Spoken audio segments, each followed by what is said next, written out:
Ômega 33. Começando agora mais um episódio do 33, esse podcast que tem cortes de segunda a sexta, ou melhor, trailers de segunda a sexta, e o episódio completo com exatos 30 minutos todos os sábados. 3 pessoas discutindo assuntos interessantes que vão deixar você com aquela pulguinha atrás da orelha. Sou o Gabriel Carvalho, tô aqui mais uma vez com meu amigo e parceiro Júlio Camacho. Fala, Júlio! Olá, Gabriel. Prazer de novo estar aqui.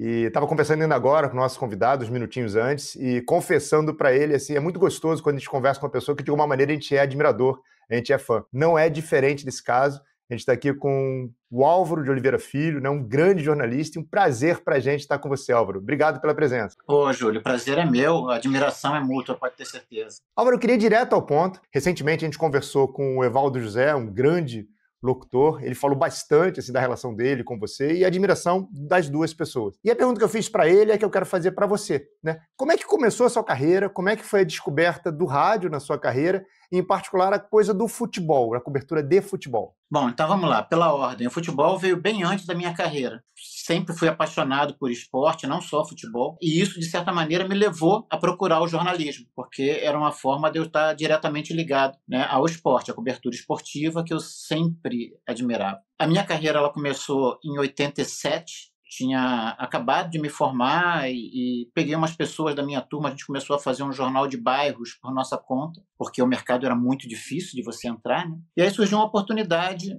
no Jornal Globo, na editoria de esportes do Jornal Globo. Isso foi em 1986, tinha acabado a Copa do Mundo de 86, a equipe estava ali numa fase de mudanças e em janeiro de 87 eu fui contratado pelo Globo. O rádio só foi aparecer 13 anos depois. Não, 13 não, perdão, 15 anos depois. Eu fiquei 13 anos no Globo, tive uma passagem de 2 anos e meio pelo Lance, que foi onde eu cobri a minha primeira Copa do Mundo em loco, né, a Copa da Coreia e Japão. E aí, em 2002, surgiu a oportunidade de trocar o jornalismo impresso pela rádio. Confesso que deu um certo medo, porque eu tinha muita timidez para falar, né? E eu não estava sendo contratado para falar, né? Eu fui contratado como gerente de esporte, que era uma função mais burocrática, mais de bastidores. Mas aí, em poucos meses, em pouco tempo, eu percebi que as pessoas precisavam mais de mim nos horários dos programas, que eram final de semana e dia de semana à noite, do que no horário comercial. E uma das primeiras coisas que eu fiz foi mudar o meu horário, adaptar o meu horário ao horário da programação esportiva. Daí, para entrar no ar, foi só um pulo, né? Porque em rádio você está sempre tendo necessidades, né? Uma pessoa que falta, uma pessoa que está de férias. E aí eu logo comecei a ter que perder a minha timidez e começar a falar no microfone. Fácil não é, né? Começar a falar assim. Álvaro, eu queria fazer uma pergunta um pouco diferente para você do natural, assim. Eu sou um ávido consumidor de esportes, de cobertura esportiva, e de vez em quando eu paro. Eu paro olhando várias mesas redondas, vários comentaristas falando sobre assuntos, futebol, basquete, enfim, as coisas que eu gosto de ver, e eu passo horas vendo isso e vejo a quantidade de gente, a estrutura por trás daquilo, e às vezes, e é engraçado que às vezes eu paro pra pensar assim, eu falo, caramba, cara, isso é só esporte, só futebol, isso é só entretenimento, só entre aspas, né, o entretenimento. Olha quanta gente, a gente fala sério sobre isso, a gente discute como é que tá a estrutura, como é que tá o treinador, como é que é o jogador, como é que é a contratação, o que vai acontecer, a gente fala sobre a CBF. Como é que você enxerga isso, Álvaro? Porque eu imagino que uma pessoa que não gosta de esporte não consegue entender porque é tão grande, porque tem tanta gente, tanta estrutura, tanta gente de qualidade cobrindo o esporte. Qual é a importância do esporte, da cobertura esportiva para a sociedade em si? Como é que você enxerga isso? Olha, eu acho que o esporte ele é importante para a vida de muita gente, né? Ele é importante para a economia dos países. Você vê o quanto é investido anualmente no esporte, e a gente está falando aqui de futebol porque aqui no Brasil é o esporte número 1, né? O que consegue atrair mais torcedores, mas existe uma infinidade de outros esportes e cada vez mais surgem esportes novos, né? É uma cadeia muito grande. Hoje, as pessoas que trabalham direto ou indiretamente com esporte, elas são no mercado, como é o mercado do entretenimento, como é o mercado da música, como é o mercado do showbiz. Enfim, o esporte hoje ele é muito importante e ele é um meio de vida para muita gente. E essa cadeia só cresce, né? Eu recentemente escutei o PVC falar, o Paulo Vinícius Coelho, falando que assim, esse cálculo é até impreciso e é para mais, na verdade, mas que só o futebol ele teria alguma coisa em torno de 0,7 do PIB do Brasil, e isso mal explorado, né? E isso em termos diretos, não em termos indiretos, como falando das pessoas que estão no entorno. E se fosse bem explorado, poderia chegar a 1,3 ou 1,4 do PIB do Brasil. Quer dizer, é assustador. Você falou dessa Copa de Clubes, né? Assim, eu sou fluminense, você sabe, o Gabriel, lamentavelmente, flamenguista, a gente aguenta isso, não tem problema algum. Mas é curioso que, assim, vendo assim, o bastidor, assim, os times brasileiros e outros times da África, da Ásia, estão vindo aqui para os Estados Unidos para passear. A gente nota no bastidor que não tem nenhum delírio de conquista, né? Você acha assim, que o futebol brasileiro, em termos gerais, ele vai meio que daqui para frente viver dessa nostalgia, de entender que um dia assim podia sim disputar, mas hoje não, hoje vai ser quase que uma figuração, né, ou coadjuvância, ou não, ou tem espaço para se reinventar? Pois é, eu tenho uma visão um pouquinho mais otimista nesse caso. A gente não está muito acostumado com essa posição, porque nos campeonatos de seleções a gente se acostumou a ser protagonista, né? O Brasil se acostumou a ser protagonista e é até hoje o país que tem o maior número de títulos em Copa do Mundo. Só que os europeus, eles foram aprendendo, eles foram mudando. E hoje, se você for fazer uma comparação em termos de clubes, o abismo é gigantesco. É até difícil a gente imaginar em quanto tempo o Brasil conseguiria se aproximar do futebol que é hoje jogado na Europa. E aí, eu acho que tem dois componentes que são muito importantes. Primeiro, claro, a economia, que permite aos clubes europeus investirem, né, uma capacidade de investimento que os clubes brasileiros ainda não têm, embora já tenha aumentado muito a capacidade de investimento dos clubes no Brasil. E o segundo fator que eu acho que é muito importante é o clima, porque o clima europeu permite que os jogadores cumpram uma temporada numa intensidade que você não consegue no Brasil, com jogos a 40 graus. Mesmo com tudo isso, eu acho que esses encontros, e aí quando você diz o clube africano vem a passeio, eu acho que a gente tem que saber se colocar no nosso lugar. A gente não está indo a esse Mundial, eu digo a gente, os clubes brasileiros, com a ilusão de que vá ganhar dos clubes europeus e ganhar o título. Mas eu acho que há um grande aprendizado em cada encontro que a gente tem, assim. De tanto você criar oportunidades para que haja o confronto, esse aprendizado, ele naturalmente vai fazendo com que essas distâncias se encurtem um pouco. Então, uma coisa que eu coloco, bem, eu já falei, sou flamenguista, eu não acho que o Flamengo vai ganhar o campeonato, não tenho essa ilusão de que o Flamengo vai ser campeão mundial, porque existe ali clubes de top europeu, apesar de que estamos pela primeira vez numa outra época do ano, né? Em que os clubes brasileiros estão em atividade e os clubes europeus estão no final de temporada. E no verão aqui nos Estados Unidos, no verão nos Estados Unidos, não, e ao contrário, né? Geralmente a gente estava no final de temporada no Mundial e os caras, né? E os caras no meio. Então, mas vamos lá, vou falar do meu time que eu conheço melhor, mas óbvio, tem o Palmeiras, o Fluminense, o Botafogo, são todos grandes times.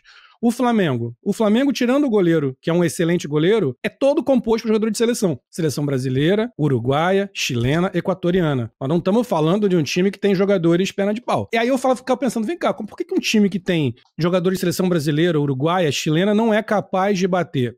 Óbvio, a gente sabe que os jogadores da Europa os times da Europa são os top do top do top, os caras mais top. O Flamengo vai ter lá os caras que são reserva, né? Não é nem todo mundo é titular, mas são jogadores de seleção. Então, o que causa esse abismo tão grande se pegar um time totalmente composto por jogadores selecionáveis, grande parte deles com experiência de Copa do Mundo, não conseguir nem sequer brincar com um europeu? É o estilo de jogo? É a preparação? É o grau de enfrentamento no dia a dia? É essa experiência que você falou? Como é que você enxerga isso? Olha, eu acho que é um pouco o estilo de jogo, é um pouco a maneira como os times entram em campo e muito de mentalidade, né? Você vê que hoje, quantos treinadores brasileiros você vê treinando times de ponta fora do Brasil? Uhum. É muito raro, né? Então, o que a gente vê aqui no Brasil muitas vezes as equipes elas começam a perder alguns jogos antes de entrar em campo. Você vê, você pega um time da Colômbia, o time sai lá da Colômbia para jogar em La Paz, ele sabe que tem 3.600 metros de altitude, ele sabe o quanto é difícil correr lá, mas ele vai lá e joga. Se der para ganhar, ele ganha. Se não der, ele vai perder, mas vai perder jogando. E às vezes você vê, na semana de um jogo em La Paz, os times brasileiros Ah, mas tem altitude. Ah, mas tem isso. Então, assim, eles já começam a perder antes de entrar no avião. E esse tipo de mentalidade, ele é levado também para outras situações. Hoje, você pega um jogo de Premier League, e aqui não estamos falando de qualidade, nem de intensidade, de nada disso, é só de mentalidade de jogo. Você pega um jogo de Premier League em que você põe frente a frente o Liverpool e o 18º colocado do campeonato, o Liverpool tem 80% de possibilidade de ganhar. Mas o 18º, ele vai jogar, ele vai tentar vencer o jogo. Quando ele tem a bola, ele vai para cima do Liverpool. E esse tipo de coisa é cada vez mais raro você ver aqui no futebol brasileiro. Quando você joga contra um adversário mais forte, o que você faz? Você tenta gastar tempo, você tenta fazer cera, você tenta segurar o placar.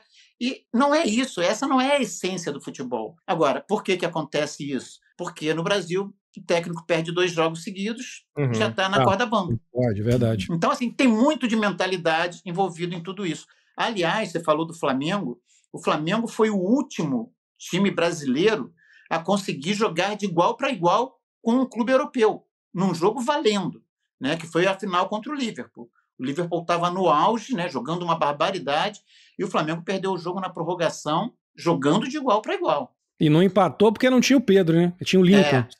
Pois é. Não tinha para pênalti. Agora, Álvaro, dentro dessa coisa da mentalidade, né? Assim, essa mentalidade ela vai também da própria cultura do futebol. A cultura do futebol europeu, a cultura do futebol, por exemplo, sul-americano, são culturas muito diferentes. A gente nota, você falou de fazer cera, de fazer catimba, de pressionar juiz, também uma diferença muito grande. Você acha que isso impacta? Por exemplo, ou melhor, em impactando, isso é um mal? Essa coisa do brasileiro de ser mais malandro, do latino de modo geral, né? De ser mais malandro, de catimbar, de criar situações, de simular situações. Como é que você vê o impacto disso no resultado? Pois é, isso eu acho que é um grande mal. Durante muito tempo, a gente reclamava nos jogos aqui pelo continente, né, dos confrontos contra a Argentina, contra o Uruguai, porque os caras catimbavam muito e a gente não conseguia jogar. E aí a gente foi aprendendo a fazer a mesma coisa que eles. E hoje fazemos isso com mais competência que eles. Só que essa competência, ela é muito nociva para o futebol, porque cada vez mais você deixa de tentar ganhar o jogo jogando para tentar ganhar o jogo intimidando o adversário, né? E hoje, cara, é muito difícil o adversário se intimidar com uma ameaça, com o dedo na cara, sabe? Você tem que ganhar jogando. E cada vez mais eu me convenço de que quanto mais futebol tem o jogador, menos necessidade ele tem de intimidar o adversário, de fazer cera, de reclamar de arbitragem. Perfeito. Quando o futebol brasileiro tinha grandes craques, né, eles se respeitavam, mesmo jogando em times adversários, né? Você vê a relação que o Roberto, que jogava no Vasco, tinha com o Zico, que jogava no Flamengo, até o fim da vida do Roberto, né? E era assim, se enfrentavam, lutavam até o final pela vitória, mas se respeitavam. E esse respeito hoje está um pouco em falta. E qual é o papel da imprensa nisso, Álvaro? Porque, vamos lá, essa coisa da catimba, a gente ouve a imprensa brasileira falar a vida inteira. O argentino vem botando nessa cara, a gente é molenga, a gente tem que aprender a brigar, a gente tem que aprender a fazer. O Vinícius Júnior saiu do Brasil, o Neguebinha, não foi só torcedor que falou. Muita gente da imprensa falou isso. É o Neguebinha, o cara não joga nada, e continua não jogando nada pro brasileiro. E o cara tá ganhando bola de ouro. Aí agora o Rafinha também não joga nada, mas é o melhor jogador do mundo. E você por aí vai. E começa essa coisa do cara não joga nada. A gente sempre com essa coisa de não joga nada, que o brasileiro é ruim, que nós não vamos ganhar, que nós não temos chance, que nós não temos sei lá o quê. Talvez não. Como é que você vê o papel da imprensa nessa parte de levar o Brasil para cima também? Olha, Gabriel, essa frase, para mim, ela é emblemática. Fulano não joga nada. Eu acho que isso, um comentarista, ele não pode nunca usar uma frase dessa. Nunca, em situação alguma. Ninguém que está num clube profissional hoje não joga nada. Uhum. É uma frase que pode ser usada por torcedor, então, mas por um profissional de imprensa, acho que não devia ser usada nunca. A mídia aqui no Brasil, ela é muito resultadista, né? Então, assim, o Brasil foi para a Copa do Mundo. Pô, perdeu na semifinal. Olha que vergonha, olha que vexame. Mas será que foi vexame? Será que o Brasil tinha a melhor seleção? Né? Eu nunca vi a gente reconhecer o mérito do adversário. Né? A gente só fala dos vexames do Brasil. Perdeu para a Croácia, que nunca foi campeã do mundo. Perdeu para a Bélgica. Mas olha o time que a Bélgica tinha. Uhum. A Bélgica estava jogando muito melhor que o Brasil naquela época e já fazia tempo que vinha jogando melhor que o Brasil. A gente se acostumou a ver o Brasil sempre como protagonista, né? Mesmo quando eventualmente ele não conquistava os títulos. Mas era sempre um time vencedor. Isso talvez tenha acostumado mal, não só os torcedores, mas principalmente a imprensa, que tem um papel, eu diria que fundamental nessa, não sei se a gente pode chamar de educação, mas essa maneira de ver. Eu escutei uma vez e não é do futebol, ele é um neurocientista, o Miguel Nicoleles, ele falando da diferença do futebol brasileiro para o futebol europeu e particularmente o inglês. Ele diz o seguinte, porque no Brasil, nós gostamos, a gente não gosta de futebol, a gente gosta de ganhar. A gente gosta de ganhar. Então, assim, eu me conecto mais com o meu time à medida que o time ganha mais, eu desconecto um pouquinho, a ponto de me desconectar completamente, de me alienar quando o time está muito ruim. Na Europa, particularmente na Inglaterra, eles têm a coisa da comunidade. O esporte ele está inserido no aspecto comunitário mesmo. Se eu sou de uma cidade pequena e aquele time vai ser sempre pequeno, porque aquela cidade vai ser sempre pequena e não tem dinheiro para isso, eu vou a todos os jogos, eu vou acompanhar aquele negócio todo, eu vou torcer, eu vou vibrar, vou encontrar meus amigos, vou tomar cerveja, e eu sei que eu não vou ser campeão nacional. E não tem problema, porque o meu pai fez isso, meu avô fez isso, meu bisavô fez isso, e assim vai seguindo. Então, talvez essa diferença entre essa paixão pela vitória e essa ideia de apreço pelo esporte em si cria essa distorção, né? A ideia de que assim, eu não consigo ter uma visão clara sobre mim mesmo, que o que faz sentido para mim é ganhar. Então eu preciso ganhar e sofrer quando perde, né? Exatamente. Eu costumo falar isso em alguns comentários meus no futebol. O torcedor brasileiro, ele não torce pelo clube, ele torce por vitória. E a gente vê, não é só na Inglaterra. Você vai aqui na Argentina, você vê às vezes o time do cara tá perdendo por 4-0 e ele tá lá cantando até o último minuto. Aí no último minuto, quando acaba o jogo, aí eles arrumam confusão do mesmo jeito, eles vaiam, eles xingam os jogadores, mas enquanto o jogo não acaba, não tem vaia. E aqui no Brasil, não. Às vezes você tá jogando contra um adversário mais fraco e o gol demora a sair, você já começa a pegar no pé de um jogador, e o torcedor não entende que, às vezes, quando você começa a vaiar um jogador, você tem uma interferência no time inteiro, porque ninguém gosta de ver um companheiro ser vaiado, né? Quantas vezes a gente já viu isso acontecer? Eu peço licença a vocês para citar uma vez uma entrevista que nós fizemos quando eu trabalhava na CBN, com a Isabela Taviani. Ela é torcedora do Botafogo. E, na época, o Botafogo estava numa situação muito ruim, estava ali, cai, sobe para a primeira divisão, volta para a Série B e tal. E aí, alguém do programa perguntou a ela se era muito sofrido torcer para o Botafogo. E ela pediu para repetir a pergunta, porque ela não tinha entendido direito, e ela respondeu o seguinte, olha, torcer para o Botafogo é maravilhoso, em qualquer situação, sabe? Eu não torço para o Botafogo só quando ele está ganhando. Eu torço quando ele ganha, quando ele perde. Para mim, é uma satisfação muito grande torcer para o Botafogo. E aquilo, eu nunca mais esqueci aquela resposta. Eu falei assim, poxa, que legal. Se todo mundo pensasse assim, futebol seria um pouco diferente aqui no Brasil, né? Mas isso aqui... Álvaro, nos Estados Unidos, o Rica fez uma análise muito interessante sobre o esporte americano. Por que a MLS não cresce? Por que o esporte não... Porque falta no americano essa coisa apaixonada. O americano entende o esporte como entretenimento. Ele junta, ele tem lá o time da faculdade, aí depois tem as ligas que são times profissionais, não tem uma ligação assim tão profunda, emocional, e o cara vai ao estádio para se divertir. Então eu vejo isso que você falou. Eu fui muito jogo aqui do Inter Miami, e no começo, antes do Messi, era uma porcaria o time. E o time tomando de 4 e a torcida no final lá, eu até falei, pô, não é possível, cara, estão pagando esses caras, porque eu tava com raiva e os caras lá cantando, e você vê jogos aqui de times, é o cara que é torcedor de um time que nunca ganhou nada, essas ligas então, as NBAs da vida, tem time que, pô, nós estamos uma final de NBA agora, que nenhum dos dois times nunca ganhou a NBA, tanto que perdeu até a graça, pra liga, não é engraçado. Gabriel, eu assisti uma vez um Boca e River na Bomboneira, né? Foi a primeira vez que eu vi um jogo do Boca na torcida do Boca. E o pessoal pulando o tempo inteiro, né? Que assim, eu tô junto, tô pulando, eu comecei a aprender as músicas, comecei a cantar. E assim, uma gritaria, aquele negócio treme, a Bomboneira realmente treme. Teve uma hora que eu parei.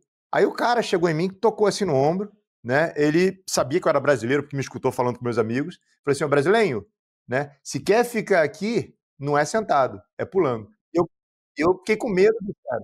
Álvaro, estamos já no caminho final aqui do programa, mas eu queria fazer uma última pergunta do dia a dia, que é em relação à CBF. A gente hoje tem um futebol brasileiro patinando aí, né, como seleção. Tem várias coisas aí que vão influenciar no que está acontecendo, mas creio que uma delas seja a CBF, as confusões da CBF, e agora tivemos aí a saída do Edinaldo, a entrada do novo presidente, sempre de uma maneira esquisita, né? Você nunca tem um outro candidato, é sempre... Enfim, virou uma coisa esquisita a CBF. Como você enxerga o que acontece na CBF hoje e se você acha que o quanto que isso tem influência no que está acontecendo com a seleção brasileira hoje e daqui para frente, para a Copa do Mundo e para os próximos anos? Isso é uma coisa que me preocupa, porque você vê, Ricardo Teixeira, José Maria Marim, Marco Polo Del Nero, o Rogério Caboclo, agora o Edinaldo. Quer dizer, todos dirigentes que não conseguiram completar o seu mandato e que saíram da pior maneira possível, né? Sob suspeitas de corrupção, sob várias denúncias, enfim. Você ter um cara 2 vai lá, pode ser coincidência, mas os últimos 5, alguma coisa está errada. E aí, o Edinaldo, a gente viu reportagens publicadas na época, ele aumentou o salário dos presidentes de federações. Ora, se você começa a ter esse tipo de poder, você só sai do cargo quando quer, ou quando você perde, né, essas pessoas. Mas se você estiver fazendo sempre as coisas que interessam a eles, você nunca vai perder o apoio deles. Então, isso me preocupa muito, porque a CBF, cada vez mais, ela está se distanciando das pessoas que gostam de futebol, do verdadeiro torcedor. O torcedor, ele cada vez se identifica menos com a seleção brasileira. Se não mudar, se não houver uma renovação frequente nessa uma alternância de poder na CBF, a gente vai ficar sempre nessa situação.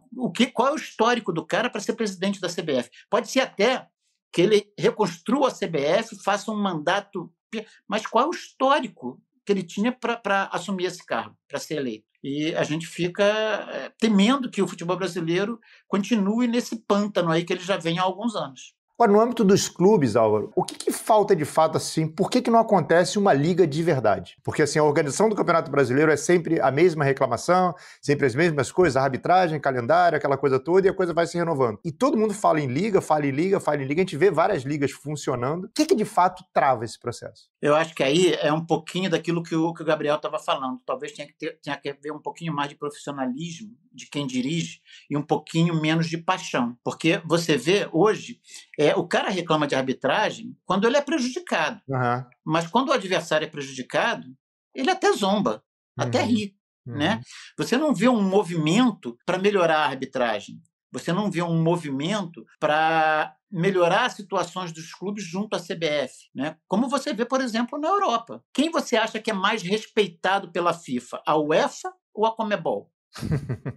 Não tem nem comparação, né? Então, assim, isso se deve ao profissionalismo das pessoas. Então, enquanto você não entender que a sua conquista ela vai ser maior quanto mais forte for o seu adversário, nada vai sair do lugar. Porque o que você hoje dirige o Flamengo, você quer ver o Vasco mal. Você dirige o Vasco, você quer ver o Flamengo mal. E as pessoas não entendem que quanto maior for o nível de um campeonato carioca, de um campeonato brasileiro, melhor para quem vencer. Vai ser mais difícil de vencer? Claro que vai ser. Mas quando você vencer, a sua conquista vai ser muito mais valorizada. E as pessoas não entendem isso, sabe? Infelizmente, é cada um puxando a farinha para o seu pirão, né? Ninguém pensa no futebol como uma coisa mata. E só uma última coisa, que também é uma impressão minha. Me parece que hoje tem assim, uma certa animosidade, ou talvez uma guarda alta assim, dos jogadores para com os jornalistas. E justamente por esse contato antigo que tinha, de estar lá no clube, entrevistar, ter mais contato, acho que criavam-se relações ali. Hoje está um pouco mais distanciado. Existe alguma coisa parecida com isso? Tipo assim, de modo geral, o jogador está mais precavido ou com medo do jornalista? Como é que é essa relação? Eu acho que com o tempo a gente foi criando alguns intermediários, né? Hoje você tem, todos os jogadores têm um assessor, eles passam por media training, então eles já são preparados para não dar respostas polêmicas.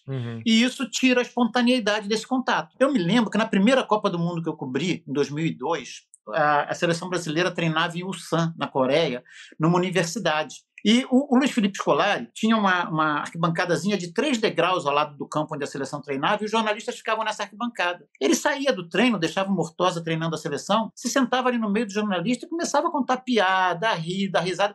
Quando chegava na coletiva, meu amigo, o pau comia. Aí ele tratava mal o repórter. Nossa, era assim, mas era... Aí, no dia seguinte, estava todo mundo lá de novo. E as pessoas sabiam entender a diferença dos momentos, entendeu? Então, você tinha... a coisa era muito mais espontânea. E essa espontaneidade se perdeu. Cada vez que você se aproxima para fazer uma pergunta, seja ela qual for, a resposta é a mesma. Se você termina um primeiro tempo, você chega num jogador e diz: por que você deu pontapé naquele cara e recebeu aquele cartão amarelo aos 25 minutos? Assim, o time, a gente já esperava que fosse um jogo difícil, vamos descer agora para o vestiário para ver o que o professor tem a falar para melhorar para o segundo tempo. A resposta é padrão, seja qual for a pergunta que você faz. E as perguntas também empobreceram muito, né? Convenhamos.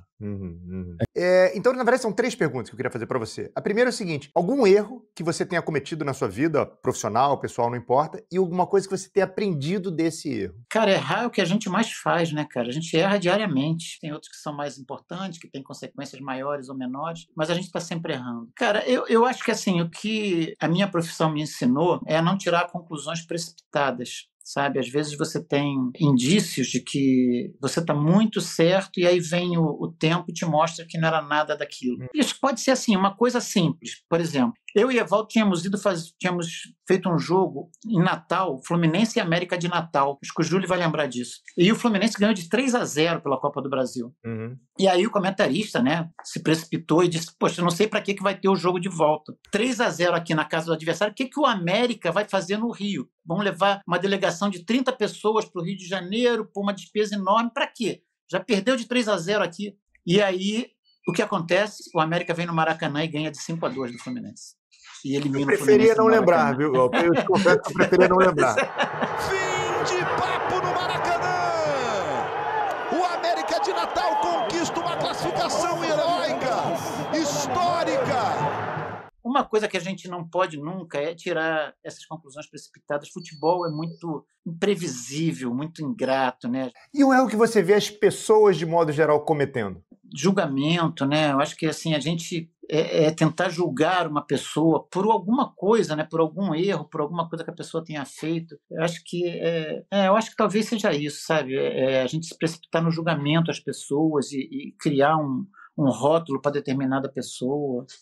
Acho isso muito ruim. É aquilo mesmo que você estava falando ainda agora, né? Assim, de eventualmente um comentarista, de um jornalista atribuir a um jogador de futebol uma péssima qualidade futebolística, né? Não faz sentido algum, né? Assim, quando eu vejo alguém dizer que fulano não joga nada, meu Deus do céu, fico pânico. Bom, e a última pergunta, né? Assim, na verdade, num sentido mais amplo, é o seguinte: se você pudesse projetar o futuro, que tipo de erro você gostaria que a humanidade não cometesse mais? Cara, eu acho que é esse erro de julgar as coisas, né? Eu acho que, puxa vida, a gente tá num mundo tão louco aí, né? Por causa disso, né? A gente tem guerras acontecendo aí porque as pessoas elas simplesmente rotulam, né?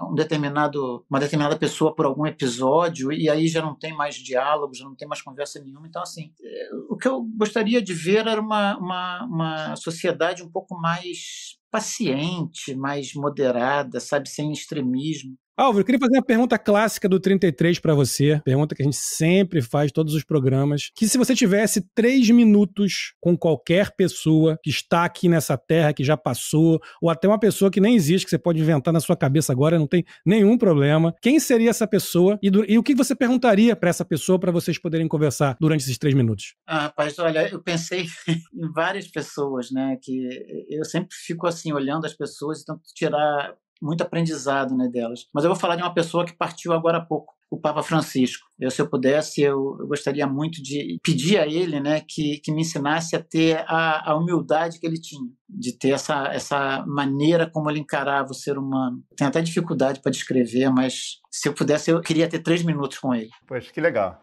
Bonito, bonito. Não, isso é bom. Eu gostaria também, menos na hora de ser flamenguista. Aí não, aí eu prefiro não ser humilde. Álvaro, cara, muito obrigado. Bom do esporte é isso, né? Do futebol, do esporte. A gente poder falar de... Tem toda hora acontecendo alguma coisa. Isso envolve na nossa vida e ensina tanto. Eu sempre falo que o esporte é uma das coisas que mais ensina. Então, é tão poderoso, o esporte é tão poderoso nesse sentido, que eu acho ele muito maior do que apenas 11 marmanjos correndo atrás da bola, né? Coisa da... Então, cara, muito obrigado mais uma vez. Foi incrível esse programa. E é isso aí, né, Júlio? Bom demais, né? Um barato.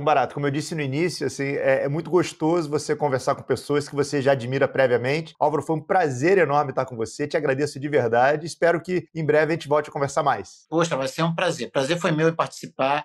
Desejo muito sucesso para vocês aí nessa empreitada. É muito legal esse projeto de vocês e que a gente se encontre aí um dia para se conhecer pessoalmente. Tomara. E é isso aí, pessoal. Mais um programa incrível. Álvaro Oliveira Filho, pô, que barato essa conversa. Dava pra gente ficar aqui, como eu falei, 10 programas conversando aqui, ia ser pouco. Obrigado a você que está acompanhando a gente até agora, você que está aqui todas as semanas ou você que está chegando agora. Só não esquece de se inscrever aqui no nosso canal, curtir muito esse vídeo aqui, já compartilhar, mandar para todo mundo que tem sempre um papo interessante para deixar você com aquela pulguinha atrás da orelha. Não se esqueça, nossos trailers são de segunda a sexta e os programas completos aos sábados com exatos 30 minutos com o melhor do melhor do melhor das nossas gravações. Valeu? Semana que vem tem mais. Fica aqui com a gente e diga 33.